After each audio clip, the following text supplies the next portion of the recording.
Et si les mémoires qu'on porte ne nous appartenaient pas totalement ? La Maison 4, c'est un podcast qui propose d'explorer le transgénérationnel à travers l'astrologie et les mémoires du corps. Ici, je vous partage mes découvertes, mes avancées, mais aussi mon expérience, le tout de la manière la plus simple possible pour vous apporter des clés concrètes pour avancer vous aussi dans l'exploration de vos mémoires. Et c'est avec une grande joie que je vous retrouve pour ce nouvel épisode du podcast La Maison 4. Un épisode qui m'a été grandement inspiré par le week-end que je viens de vivre. Je viens de participer à un week-end dans le cadre de mon mentorat aux constellations, un week-end de constellations chamaniques en collectif. Nous étions plus de 20 femmes. Et durant ce week-end, beaucoup de constellations, pour ne pas dire toutes les constellations, ont tourné autour de mémoires qui avaient un lien plus ou moins direct avec la relation à la mère. Et ça m'a vraiment donné envie d'explorer, encore une fois, cette thématique. J'ai déjà consacré un épisode à la figure maternelle il y a quelques temps. Et l'épisode d'aujourd'hui, j'ai envie de l'appeler « Mémoire de mère », avec un S, « Mémoire de mère » au pluriel. Et d'explorer, en fait, les différentes mémoires qui vont être en lien non seulement avec notre mère, mais plus largement avec l'archétype de la mère. L'archétype de la mère présent dans nos lignées, présent dans l'énergie des femmes qui nous ont précédées, et l'énergie de la mère, du coup, à l'intérieur de nous. Alors, quand je parle d'archétype, je fais ici référence à des parties de nous, des parties inconscientes de nous qu'on peut nommer, et notamment celles qui vont avoir un lien avec le féminin à l'intérieur de nous, ce qu'on appelle la roue du féminin, qui a aussi un lien avec notre cycle menstruel. Et donc quand on parle de ces archétypes au féminin, on distingue 4 archétypes majeurs dont vous avez peut-être entendu parler. Si ce n'est pas le cas, c'est une thématique qui va revenir plus souvent dans ces épisodes de podcast, tout simplement parce que c'est une grille de lecture que je connais depuis quelques années, avec laquelle j'apprends aussi à naviguer pour m'observer, pour observer ce qui se passe à l'intérieur de moi. Et il y a quelques semaines, j'ai fait un lien aussi très net, très clair, avec justement les mémoires du féminin, les mémoires transgénérationnelles. Et donc j'ai envie d'utiliser aussi de plus en plus cette grille de lecture parce que je trouve que le prisme est passionnant, qu'il y a vraiment beaucoup de liens qui peuvent être faits. Et donc cette grille de lecture, en fait, pourquoi ? Parce que ces archétypes, ils sont à l'intérieur de nous. C'est vraiment des parts de nous, des parts inconscientes, donc qu'on ne voit pas forcément, qu'on ne va pas forcément ressentir, en tout cas si on ne pose pas de la conscience dessus. Et le fait de poser de la conscience dessus et de mettre en lien la manière dont on ressent, dont on vit ces archétypes féminins à l'intérieur de nous, en lien avec nos mémoires transgénérationnelles, l'histoire des femmes de notre lignée, et bien je trouve que c'est un formidable angle de lecture, en tout cas qui moi me passionne. Donc depuis que je mets les deux en lien, je trouve ça vraiment hyper intéressant. Et j'ai envie de vous en parler de plus en plus. J'ai envie que ça prenne de plus en plus de place aussi dans mon travail, dans la façon dont j'accompagne. Et d'ailleurs, le dimanche 21 juillet, la journée prochaine que je vais proposer, qui sera une journée donc mémoria autour des mémoires du féminin, on va aller explorer les mémoires du féminin selon ces 4 archétypes. Donc ces 4 archétypes, je vous les partage rapidement. Et puis aujourd'hui, dans cet épisode, en tout cas, je vais mettre l'accent sur l'archétype de la mère à l'intérieur de nous.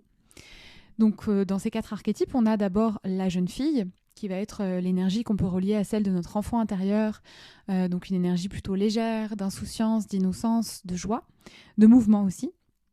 Ensuite, on a donc l'archétype de la mère, qu'on retrouve parfois sous le nom aussi de la déesse, ou de la reine aussi. Donc je vais vous en parler plus précisément aujourd'hui dans cet épisode. On a ensuite l'archétype de l'enchanteresse ou de la femme souveraine. Et enfin, l'archétype de la sorcière ou de la femme sage.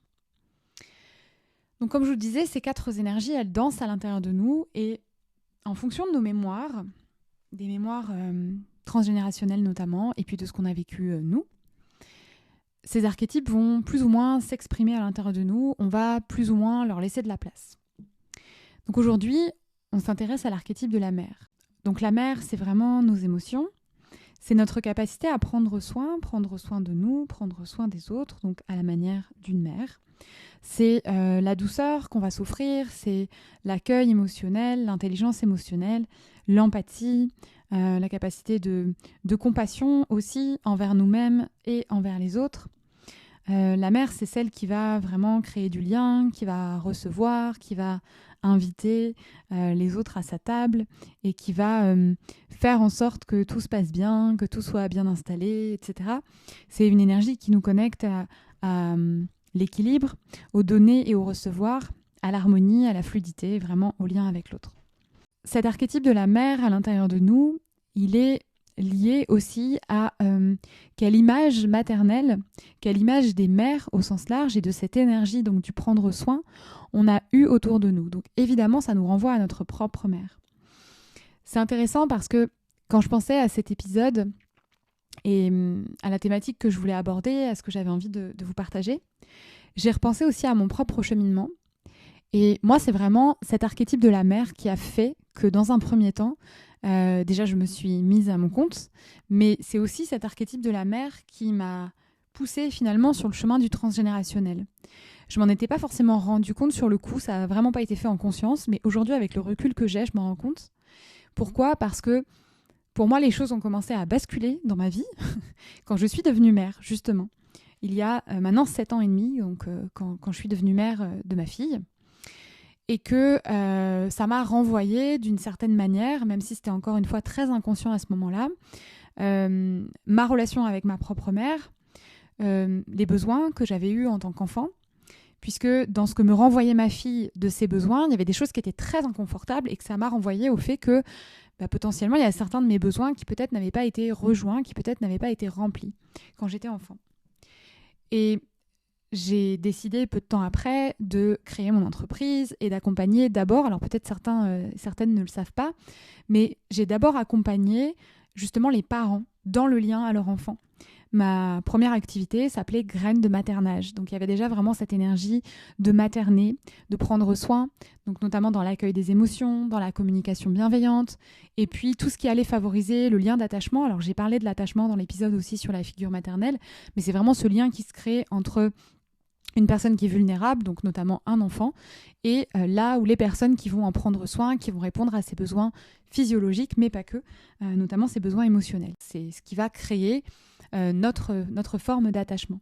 Donc j'ai formé aussi au massage, au portage de bébé, etc. Donc vraiment tout ce qui allait favoriser ce lien-là, ce lien d'attachement et donc ce lien de maternage. Et en fait, je me rends compte aujourd'hui avec le recul qu'en faisant ça, déjà, sans cette conscience que j'ai aujourd'hui, sans faire des liens avec le transgénérationnel, mais je semais déjà des graines chez ces parents que j'accompagnais sur ce qui est difficile aujourd'hui dans la relation avec votre enfant, c'est ce qui a pu être souffrant pour vous quand vous étiez enfant. Et donc, quelque part, c'est ce qui nous renvoie aussi aux générations précédentes. Et donc, sans m'en rendre compte, moi-même, je venais aussi réparer des souffrances de ma lignée maternelle dans le lien mère-enfant, dans le fait d'être mère, dans le fait d'avoir un enfant, d'accompagner cet enfant. Je dirais même de manière plus précise dans le lien mère-fille, puisque du côté de ma mère, il n'y a que des filles, en tout cas vivantes. Donc, du coup, il y avait vraiment aussi déjà cette notion de réparer. Et quand je suis devenue mère, malgré le fait que j'ai créé mon entreprise, que j'ai mis de l'énergie dessus, je me suis aussi beaucoup perdue parce que j'ai surinvesti mon rôle de mère avec ma fille, que j'ai voulu être une mère parfaite, que j'ai voulu tout faire bien, lire tous les livres, être vraiment dans cette parentalité bienveillante, etc. Jusqu'à me perdre à un moment donné et me dire « Ok, mais en fait, je ne sais plus qui je suis en dehors du fait d'être mère ».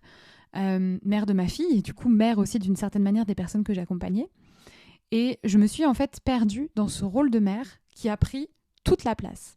Donc à ce moment-là, si j'avais regardé un petit peu comment ça se passait à l'intérieur de moi, si j'avais pris justement cette boussole des archétypes et de ces différentes parts de moi, comment je les vivais, clairement, ma jeune fille, donc c'est-à-dire le côté insouciance et légèreté, n'avait pas de place puisque j'étais vraiment dans ce rôle de mère.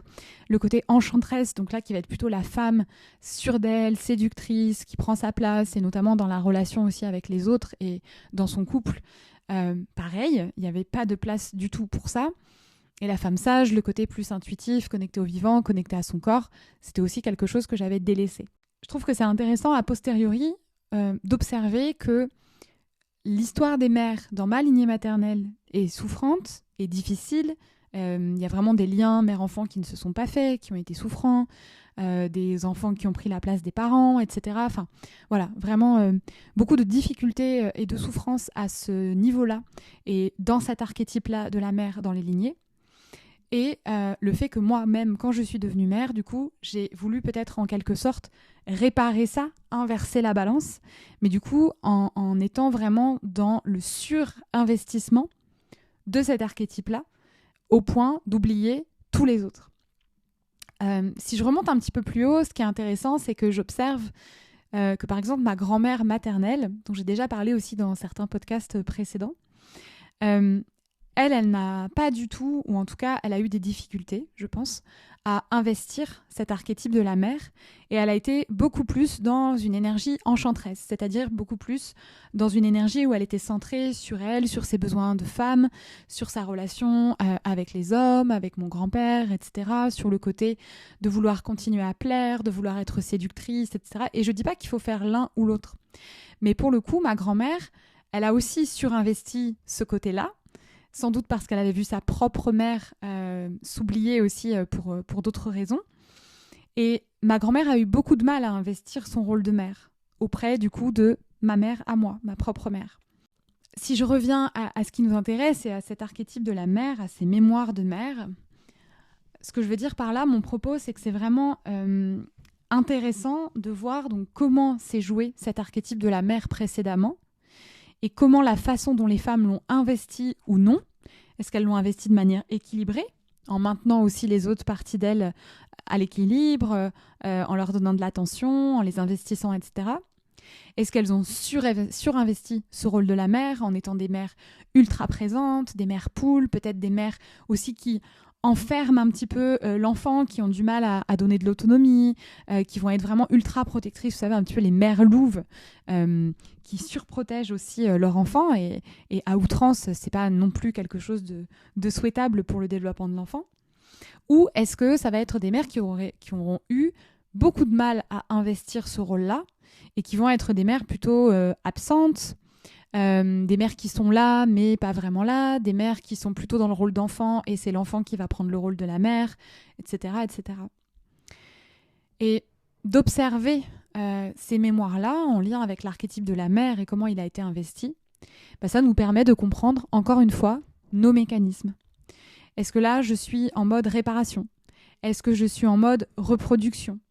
Est-ce que je suis en mode je ne sais pas faire parce qu'on ne m'a pas montré et que cet archétype-là, pour moi, il n'existait pas. Et du coup, où est-ce que je peux rééquilibrer, en fait ? Quel archétype aujourd'hui prend peut-être un peu trop de place ? Et quel autre archétype je peux aller investir pour revenir à une forme d'équilibre ? Donc j'avais envie aussi de partager dans cette idée des mémoires de mère, des mémoires de l'archétype de la mère, partager un petit peu ce qui fait que cet archétype il peut être plus ou moins déséquilibré. Donc déjà, l'archétype de la mère dans son équilibre, c'est quand on va être dans la capacité de communiquer ses besoins, quand on va être dans l'amour, dans l'accueil de soi et des autres, et qu'on va prendre soin de chacun de manière équilibrée, donc comme je vous disais, sans être trop là, ni pas assez. On va être aussi connecté à cet équilibre entre le donner et le recevoir, donc on va être en capacité de donner aux autres, mais aussi en capacité de recevoir. Et l'archétype de la mère, c'est aussi celui qui va cultiver une forme de beauté en elle et autour d'elle, une forme d'harmonie, que ce soit physiquement ou dans son lieu de vie, dans ce qu'elle va créer, etc. C'est aussi une énergie qui va permettre de nourrir des liens sains avec les autres, de fédérer aussi les autres, vraiment de créer des relations en fait qui sont saines et qui sont équilibrées. Quand l'archétype de la mère va être sous-investi, ne va pas nous permettre de pleinement investir cet archétype-là, donc en fonction des mémoires, il peut y avoir des mémoires de blessures au niveau du cœur.